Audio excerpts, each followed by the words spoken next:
మనం ఇప్పుడు మాట్లాడబోయేది 2025 yearly predictions, అంటే రాశి ఫలితాలు ఎలా ఉన్నాయో మాట్లాడుకుంటున్నాం. దానికన్నా ముందు మనం మాట్లాడుకోవాల్సింది ఏంటంటే గోచార రీత్యా ఎలా ఉంది, గోచారంలో ఏమేం ప్లానెట్స్ మూవ్ అవుతున్నాయి 2025లో ఫస్ట్ మాట్లాడుకోవాలి. ఏదైనా రాశి ఫలితాలు ఎప్పుడు మాట్లాడుకున్నా మనం గోచారమే ఫస్ట్ మాట్లాడుకుంటాము. మేజర్ ప్లానెట్స్ మనకు ఉన్నది ఏంటంటే గురు, అలాగే ఏంటంటే శని, తర్వాత రాహు, కేతువులు. ఈ 4 ప్లానెట్స్ కూడా, ఈ 4 గ్రహాలు కూడా ఈ సంవత్సరం మొదట్లోనే మార్చ్ నుంచి జూన్ లోపలే ఈ 4 ప్లానెట్స్ మూవ్ అవుతున్నాయి అన్నమాట. ఫస్ట్ మనం మాట్లాడుకోయేది ఏంటంటే శని. ఎందుకంటే చాలా మందికి ఏంటంటే భయం వేస్తూ ఉంటుంది, ఏల్నట్స్ అని ఉంది, ఏల్నట్స్ అని ఉందని చాలా భయపడుతూ ఉంటారు. ఎందుకంటే శని అన్నాక ఇబ్బంది పెడతారు కదా. సో మకర రాశి వాళ్ళకి పూర్తిగా పరిపూర్ణంగా ఏల్నట్స్ అని వెళ్ళిపోతుంది అనమాట.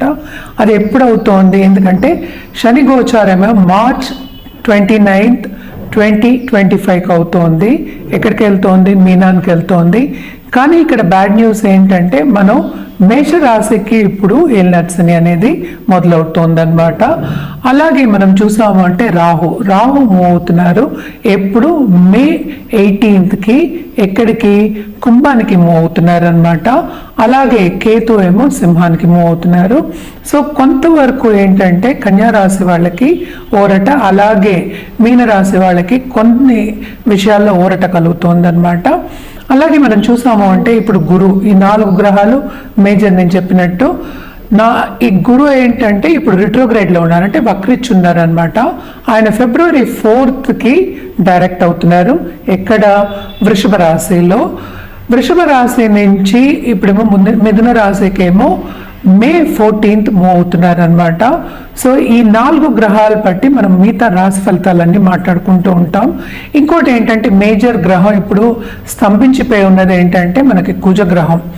సో కుజుడు ఏంటంటే నీచపడాడు, అలాగే ఏంటంటే మిథునానికి వెళ్ళడం, రిట్రోగ్రేడ్లో ఉండడం చాలా కొంచెం ఇబ్బందులు పెడుతున్నారు అనమాట.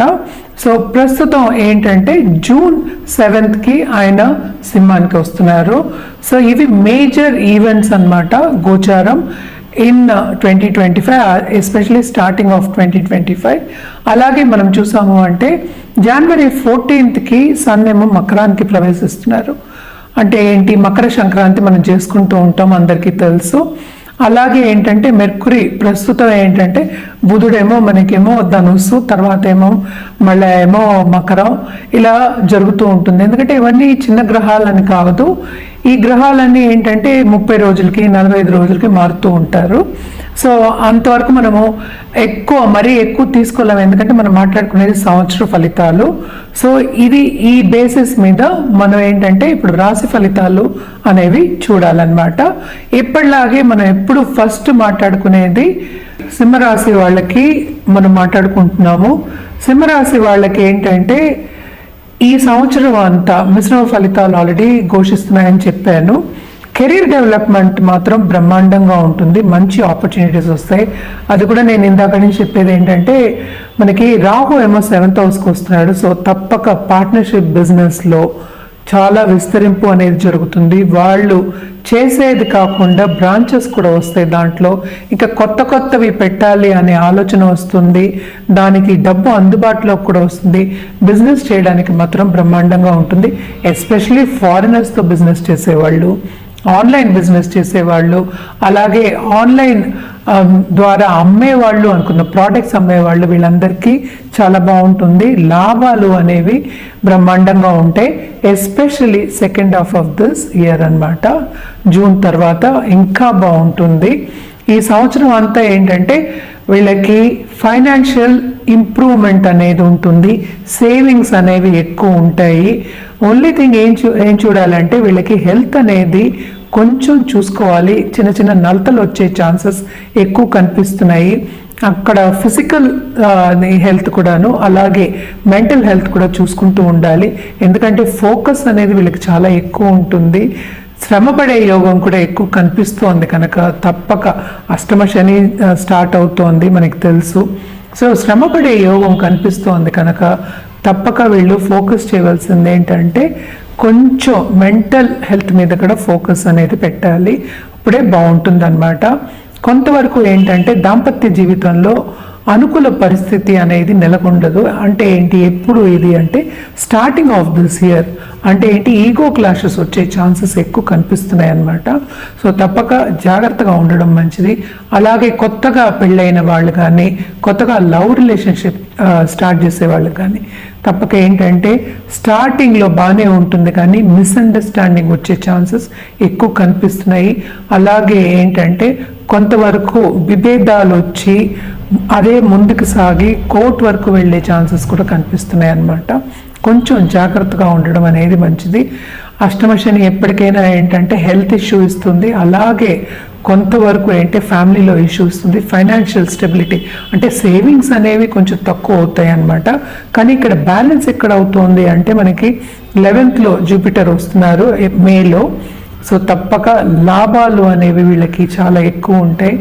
అలాగే మనం చూసాము అంటే మనకి సన్ ఈ రాశికి అధిపతి అయిన సూర్యుడు మనం చూసామంటే జనవరి ఫిబ్రవరిలోనే మనకి మకరం, కుంభం అలాగే మీనం ఆ టైం వెళ్తున్నారు starting of this year. So అప్పుడు బ్రహ్మాండంగా ఉంటుంది. ఏంటంటే పైకొచ్చే ఛాన్సెస్ ఉంటాయి.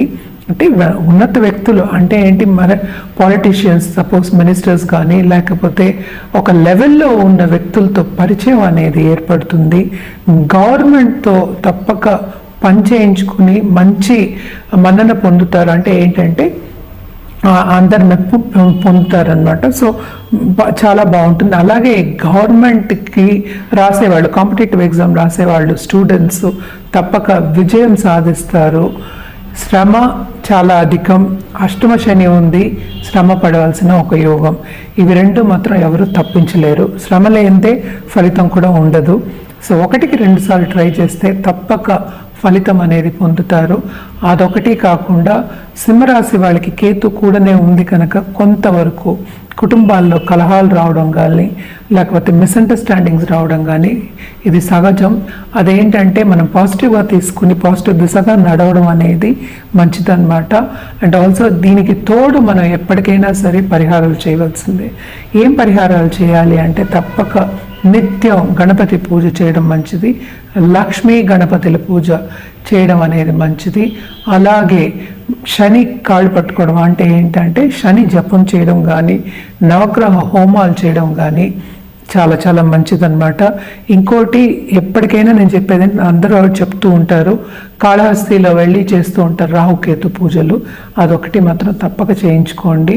ఈ సంవత్సరంలో ఎప్పుడైనా సరే చేయించుకుంటే చాలా మంచిదన్నమాట. ఇవన్నీ చేస్తూను మిశ్రమ ఫలితాలు చెప్పాను కనుక ఘోషిస్తున్నాయి. శ్రమకి తగిన ఫలితం అనేది ఎక్కువ ఆశించకుండా పాజిటివ్గా ఫ్యూచర్లో మనకు వస్తుంది అని ఆశించి ముందుకెళ్ళడం చాలా మంచిది.